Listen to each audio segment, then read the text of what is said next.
আজি 24/12/2023 বৰ্ষৰ প্ৰাতঃ মুৰলী। ওম শান্তি। অব্যক্ত বাপ-দাদা ৰিভাইজ 3/4/1997 চন। আজি বাবাই কৈছে পুৰণা সংস্কাৰবোৰ নাশ কৰি নিজৰ মূল সংস্কাৰ ধাৰণ কৰোতা সদা প্ৰস্তুত হোৱা। আজি বাপ-দাদাই নিজৰ চাৰিওফালৰ বিশ্ব পিতাৰ প্ৰেমত লীন আৰু ভাগ্যৱান সন্তানসকলক চাই আছে হওক। প্ৰত্যেক সন্তানৰ ভাগ্যক লৈ পিতাইও গৌৰৱ কৰে যে মোৰ সন্তান বৰ্তমান সময়ত ইমান মহান যে গোটেই কল্পত দেৱতা স্বৰূপতেই হওক, ধৰ্ম নেতাৰ ৰূপতেই হওক, মহাত্মাৰ ৰূপতেই হওক, পদমপতি আত্মাৰ ৰূপতেই হওক, কাৰোৱে ইমান ভাগ্য নাই যিমান তোমালোক ব্ৰাহ্মণসকলৰ ভাগ্য। তেন্তে নিজৰ এনেকুৱা শ্ৰেষ্ঠ ভাগ্যক সদায় স্মৃতিত ৰাখানে? সদায় এইটো অন্তহীন গীত মনত গাই থাকা যে বাবা বাহ, ভাগ্যবিধাতা পিতা আৰু বাহ, মোৰ শ্ৰেষ্ঠ আত্মাৰ ভাগ্য। এইটো ভাগ্যৰ গীত সদায় আপোনা আপুনি বাজি থাকেনে? পিতাই সন্তানসকলক চাই চাই সদায় হৰ্ষিত হয়, সন্তানসকলো হৰ্ষিত হয়, কিন্তু কেতিয়াবা কেতিয়াবা মাজতে নিজৰ ভাগ্যক জাগ্ৰত কৰাৰ পৰিৱৰ্তে নিষ্ক্ৰিয় কৰি দিয়ে। যেতিয়া পিতাই দেখে যে সন্তানসকলৰ ভিতৰত নিজৰ ভাগ্যৰ নিশ্চয়তা নিষ্ক্ৰিয় হৈ যায়, তেতিয়া কি হ'ব? ড্ৰামা। কিন্তু বাপ-দাদাই সকলো সন্তানক সদায়েই ভাগ্যৰ স্মৃতি স্বৰূপত চাবলৈ বিচাৰে। তোমালোকেও বিচাৰা। এইটোৱেই কিন্তু মাজত আহি যায়। যাকেই সোধা তেতিয়া সকলো সন্তানে এইটো লক্ষ্য লৈ চলি আছে যে মই পিতাৰ সমান হ'বই লাগে। লক্ষ্য বৰ ভাল, যিহেতু লক্ষ্য শ্ৰেষ্ঠ, বৰ ভাল। আকৌ কেতিয়াবা জাগ্ৰত ৰূপ, কেতিয়াবা নিষ্ক্ৰিয় ৰূপ কিয়? কাৰণ কি? বাপ-দাদাৰ সৈতে ইমান ভাল ভাল প্ৰতিজ্ঞাও কৰে, বাৰ্তালাপো কৰে, তথাপিও লক্ষ্য আৰু লক্ষণত অন্তৰ কিয়? গতিকে বাপ-দাদাই ফলাফলত দেখিলে যে ইয়াৰ কাৰণ কি? এনেয়েতো তোমালোক সকলোৱে জানা, নতুন কথা নহয়, তথাপিও বাপ-দাদাই পুনৰাবৃত্তি কৰায়। বাপ-দাদাই দেখিলে তিনিটা কথা আছে। এটা হ'ল ভবা, সংকল্প কৰা, দ্বিতীয়তে কোৱা, বৰ্ণনা কৰা, আৰু তৃতীয়তে কৰ্মত বাস্তৱিক অনুভৱত আৰু চাল চলনত অহা, কৰ্মত অহা। গতিকে তিনিওটাৰে সমানত সন্তুলন কম। যেতিয়া সন্তুলন থাকে তেতিয়া নিশ্চয় আৰু নিচা জাগ্ৰত হয়, আৰু যেতিয়া সন্তুলন কম হয় তেতিয়া নিশ্চয় আৰু নিচা নিষ্ক্ৰিয় হৈ যায়। ফলাফলত দেখা গৈছে যে ভবাৰ গতি বহুত ভালো আৰু তীব্ৰ, কোৱাৰ গতি আৰু নিচা সেয়াও ৭৫% ঠিক। কোৱাত বেছিভাগেই সতৰ্ক, কিন্তু বাস্তৱত চাল চলনত অহাত মুঠ নম্বৰ কম। গতিকে দুটা কথাত ঠিক, কিন্তু তৃতীয় কথাটিত বহুত কম। কাৰণ কি? যিহেতু সংকল্পও ভাল, বাণীও বহুত সুন্দৰ ৰূপত হয়, তেন্তে আকৌ বাস্তৱত কম কিয় হয়? কাৰণ কি জানানে? হয় বা নহয় কোৱা? জানে বহুত ভালকৈ। যদি কাৰোবাক কয় এইটো বিষয়ত ভাষণ দিয়া বা ক্লাছ কৰোৱা, তেন্তে কিমান ভাল ক্লাছ কৰাব, আৰু বৰ নিশ্চা উৎসাহেৰে ভাষণো দিব, ক্লাছো কৰাব, কৰায়ও। বাপ-দাদাই সকলোৰে ক্লাছবিলাক শুনে, কি কি কয়, মিচিকিয়াই থাকে, বাহ বাহ সন্তান বাহ। মূল কথা হ'ল বাপ-দাদাই আগতেও শুনাইছে যে পাঠ্যক্ৰমৰ পুনৰাবৃত্তি চলি আছে। সেয়েহে বাপ-দাদাই কয় যে কাৰণ এটাই, বেছিও নহয়, এটাই কাৰণ, আৰু বাপ-দাদাই বুজে যে কাৰণক নিবাৰণ কৰা কঠিনো নহয়, বহুত সহজ। কিন্তু সহজক কঠিন কৰি দিয়ে। কঠিন নহয়, কৰি লয় কিয়? নিচা নিষ্ক্ৰিয় হৈ যায়।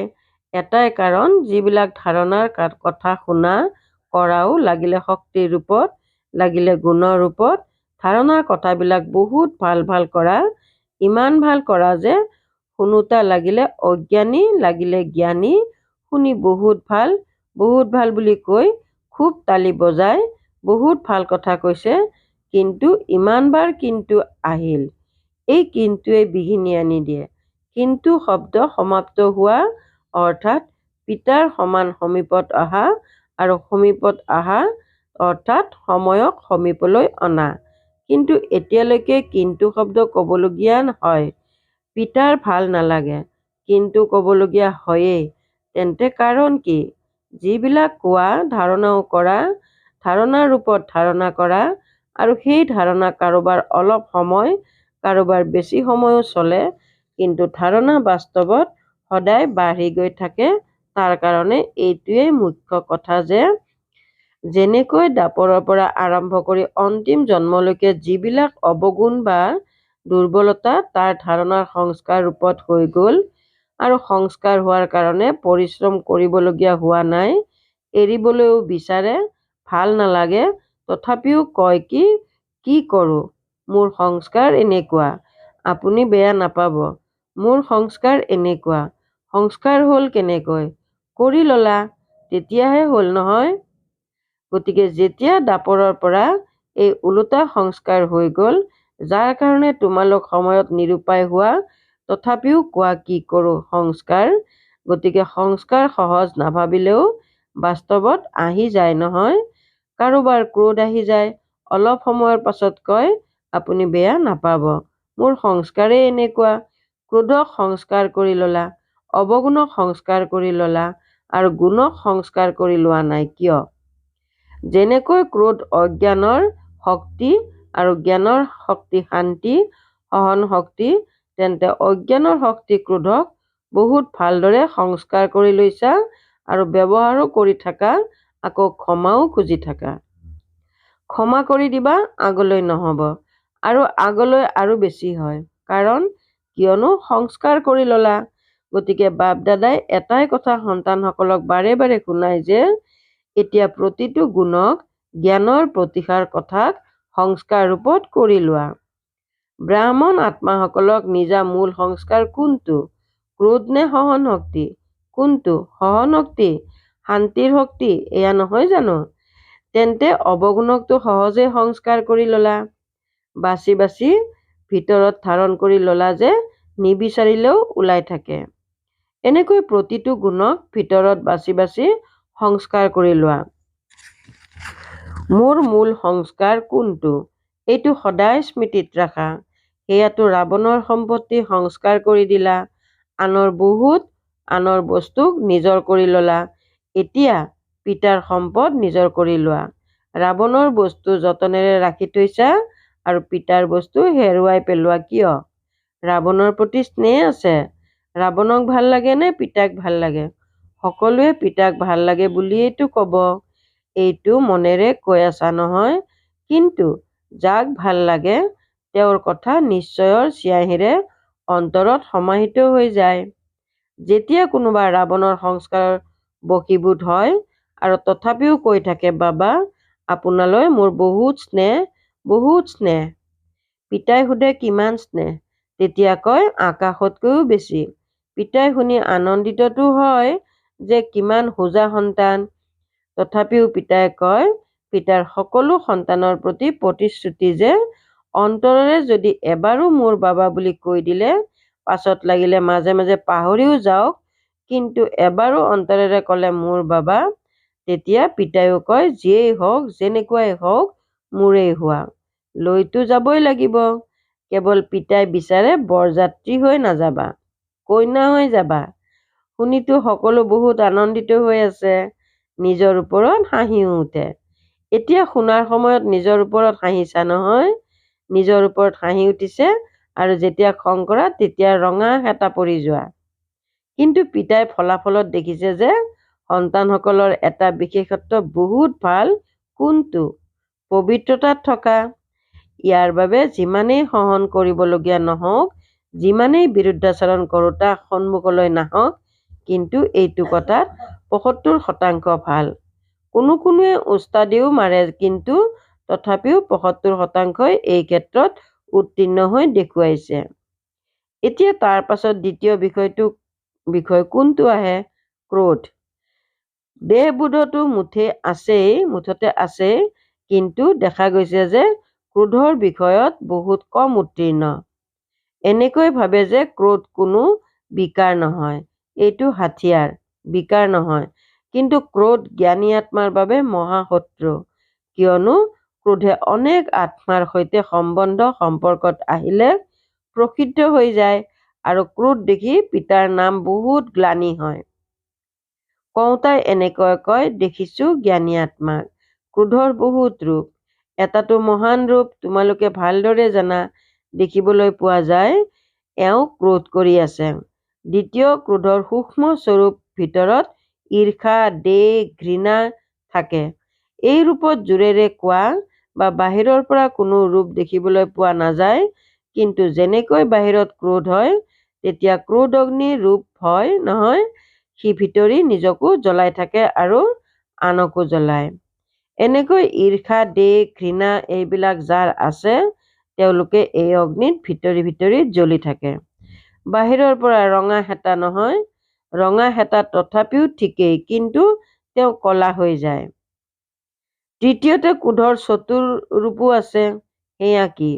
কওঁতে বুজোতে এনেকৈ কয় বা বুজে বা কয় যে কৰবাত কঠোৰ হ'বইলগীয়া হয়।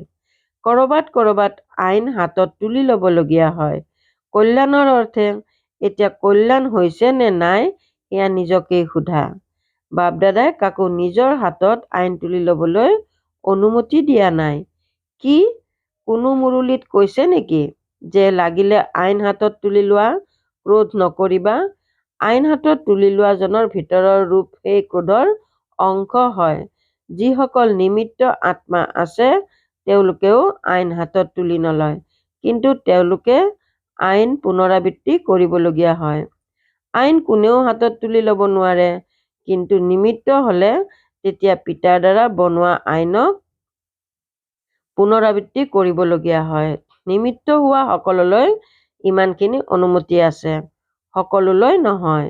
আজি বাপ দাদাই অলপ আনুষ্ঠানিক শিক্ষা দি আছে, মৰমেৰে ল'বা, কিয়নো বাপ দাদাই সন্তানসকলে লিখিত কৰি থোৱা প্ৰতিজ্ঞা দেখি শুনি মিচিকিয়াই থাকে। এতিয়া বাপ দাদাই যি শুনাইছে যে প্ৰত্যেক গুণৰ নিজৰ সংস্কাৰ কৰি লোৱা, মনোযোগ দিছা? তেন্তে এতিয়াৰ পৰা এইটো কবা যে শান্ত স্বৰূপত থাকা, সহনশীল হোৱা, এয়াতো মোৰ সংস্কাৰ হৈ গ'ল। আকৌ বাপ দাদা যেতিয়া সাক্ষাৎ কৰিবলৈ আহিব, তেতিয়া ইয়াক নিজৰ মূল সংস্কাৰ কৰি বাপ দাদাৰ আগলৈ এই 5-6 মাহত কৰি দেখুওৱা। সেইকাৰণে আজি ফলাফল শুনাই আছে। ক্ৰোধৰ অভিযোগ বহুত আহে, সৰু ডাঙৰ বিভিন্ন ৰূপত ক্ৰোধ কৰে। এতিয়া বাপ দাদাই মুকলি কৰা নাই, কিন্তু কাহিনীবিলাক বহুত ৰসাল। সেইবাবে আজিৰ পৰা ক্ৰোধক কি কৰিবা, বিদায় দিবা? সকলোৱে তালি বজালে। চোৱা, তালি বজোৱা বহুত সহজ, কিন্তু ক্ৰোধৰ তালি বাজিব নালাগে। বাপ দাদাই এতিয়া এইটো বাৰে বাৰে শুনিবলৈ বিচৰা নাই, তথাপিও দয়া উপজে সেয়ে শুনি লয়। গতিকে এতিয়াৰ পৰা এইটো নকবা যে বাবা প্ৰতিজ্ঞাটো কৰিছিলো, কিন্তু আকৌ আহি গ'ল, কি কৰিম, বিচৰা নাছিলো, আহি যায়, আপুনিয়ে মায়াক বুজাই দিয়ক, ক্ৰোধক বুজাই দিয়ক। তেন্তে এই পুৰুষাৰ্থও পিতাই কৰিব আৰু প্ৰাৰব্ধ সন্তানে ল'ব, এই পৰিশ্ৰমো পিতাই কৰিব। গতিকে এনেকুৱা প্ৰতিজ্ঞা নকৰিবা যে আকৌ 5 মাহৰ পাছত ফলাফল চাব লাগে। লাগিলে তোমালোকে কোৱা বা নোকোৱা, পিতাৰ ওচৰতো পাবাগৈ। এনেকুৱা ফলাফল হ'ব নালাগে, কি কৰোঁ হৈ যায়, পৰিস্থিতি এনেকুৱা আহে, কথাটো বহুত ডাঙৰ হৈ গ'ল নহয়, পিতাকো বুজাবলৈ চেষ্টা কৰে। বৰ হুঁচিয়াৰ, কয় বাবা সৰু সুৰা কথাবিলাক মই পাৰ কৰি লওঁ, এইটো কথা ডাঙৰ আছিল নহয়। এতিয়া দোষ কাৰ ওপৰত দিলা? কথাৰ ওপৰত। আৰু কথাই কি কৰে? আহিল আৰু গ'ল। 5000 বছৰৰ পাছত আকৌ কথা আহিব। যি 5000 বছৰৰ পাছত আহিব, তাৰ ওপৰত দোষ জাপি দিয়া। এনেকুৱা নকৰিবা, কি কৰোঁ, এইটো সংকল্পটো নানিবা। বাপ দাদাই ক্ৰোধৰ কাৰণে কিয় বিশেষকৈ কৈ আছে, কিয়নো যদি ক্ৰোধক তোমালোকে বিদায় দি দিয়া, তেতিয়া ইয়াত কোপ ইচ্ছা সকলো আহি যায়। লোভ কেৱল পইচা আৰু খোৱাতে নাথাকে, বিভিন্ন প্ৰকাৰৰ, লাগিলে জ্ঞানৰ, লাগিলে অজ্ঞানৰ, যিকোনো ইচ্ছা, এয়াও লোভ। গতিকে ক্ৰোধক নাশ কৰিলে লোভ নিজেই নাশ হৈ যাব, অহংকাৰো নাশ হৈ যাব। অভিমান আহে নহয়, মই ডাঙৰ, মই বুদ্ধিয়ক, মই জানো এওঁ নিজক কি বুলি ভাবে। তেতিয়া ক্ৰোধ আহে। সেয়ে অভিমান আৰু লোভ এইবিলাকেও লগে লগে বিদায় লৈ ল'ব। সেইবাবে বাপ দাদাই বিশেষকৈ লোভৰ কাৰণে নকৈ ক্ৰোধৰ ওপৰত মনোযোগ দিয়াই আছে। তেন্তে সংস্কাৰ কৰি ল'বানে? এতিয়া সকলোৱে হাত উঠোৱা আৰু সকলোৰে ফটো লোৱা। সকলোৱে হাত উঠালে। এতিয়া অলপ অভিনন্দন দিছে, বহুত নহয়।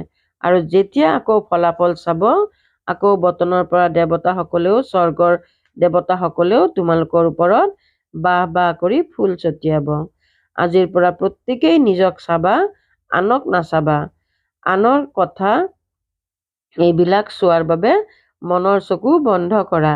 এই চকুটো বন্ধ কৰিব নোৱাৰা নহয়, কিন্তু মনৰ চকু বন্ধ কৰা। দ্বিতীয়জনে কৰে বা তৃতীয়জনে কৰে মই নাচাওঁ। পিতাই ইমান জোৰ দি কয় যে যদি কোনো বিৰল মহাৰথীয়েও কিবা এনেকুৱা দুৰ্বলতা কৰে, তেতিয়াও চাবৰ বাবে আৰু শুনিবৰ বাবে মনক অন্তৰ্মুখী কৰা।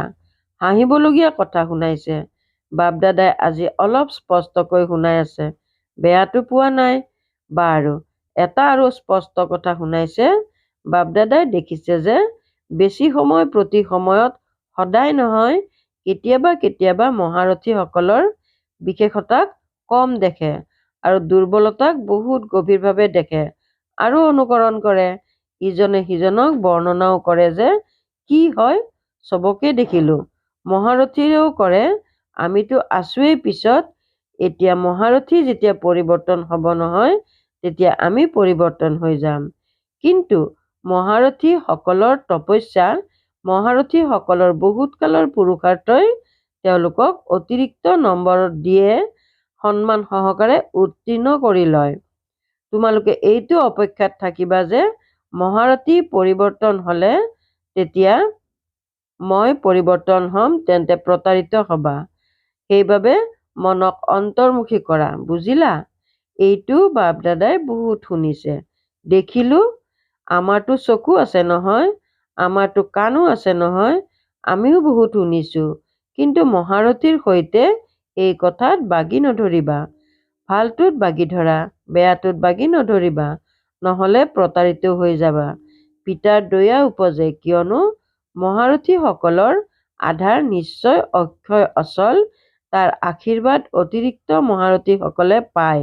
সেইবাবে কেতিয়াও মনৰ চকু এই কথাৰ বাবে নুখুলিবা, বন্ধ ৰাখিবা। শুনাৰ পৰিৱৰ্তে মনক অন্তৰ্মুখী কৰি ৰাখা, বুজিলা? চাৰিওফালৰ সকলো বাপ দাদাৰ স্নেহত লীন হোৱা আত্মাসকলক, সকলো পিতাৰ সেৱাধাৰী আত্মাসকলক, সকলো সহজ পুৰুষাৰ্থৰ প্ৰয়োগ কৰোতা শ্ৰেষ্ঠ আত্মাসকলক, সদায় পিতাৰ সমান হোৱাৰ লক্ষ্য আৰু লক্ষণক সমান কৰি তোলোতা পিতাৰ সমীপ আত্মাসকলক বাপ দাদাৰ বহুত বহুত স্নেহ সহিত স্মৰণ আৰু নমস্কাৰ। বৰদান: সকলোকে অমৰ জ্ঞান দি অকাল মৃত্যুৰ ভয়ৰ পৰা মুক্ত কৰোতা শক্তিশালী সেৱাধাৰী হোৱা।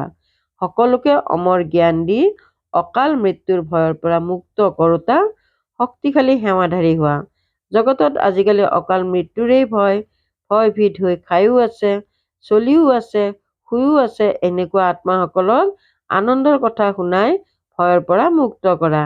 তেওঁলোকক শুভ বাৰ্তা শুনোৱা যে আমি আপোনাক 21 জন্মৰ কাৰণে অকাল মৃত্যুৰ পৰা ৰক্ষা কৰিব পাৰিম। প্ৰত্যেক আত্মাক অমৰ জ্ঞান দি অমৰ কৰা, যাৰ দ্বাৰা তেওঁলোক জন্ম জন্মান্তৰ কাৰণে অকাল মৃত্যুৰ পৰা বাচি যায়। এনেকুৱা নিজৰ শান্তি আৰু সুখৰ প্ৰকম্পনেৰে লোকসকলক সুখ শান্তিৰ অনুভূতি কৰাওঁতা শক্তিশালী সেৱাধাৰী হোৱা। শ্লোগান: স্মৃতি আৰু সেৱাৰ সন্তুলন ৰাখিলেহে সকলোৰে আশীৰ্বাদ পোৱা যায়। স্মৃতি আৰু সেৱাৰ সন্তুলন ৰাখিলেহে সকলোৰে আশীৰ্বাদ পোৱা যায়। ওম শান্তি।